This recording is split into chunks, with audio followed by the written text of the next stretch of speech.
All right, here you go, y'all. This is it right here. It was starting to put drywall up. Partially done today.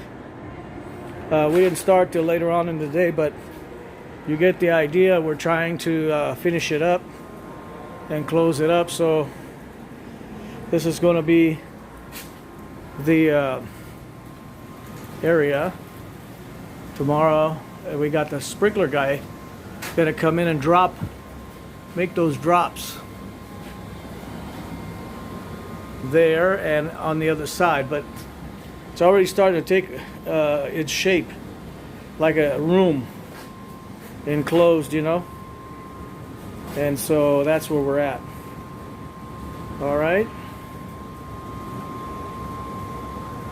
there you go, a little yogurt shop. These will be the windows where the machines will be. So here we go.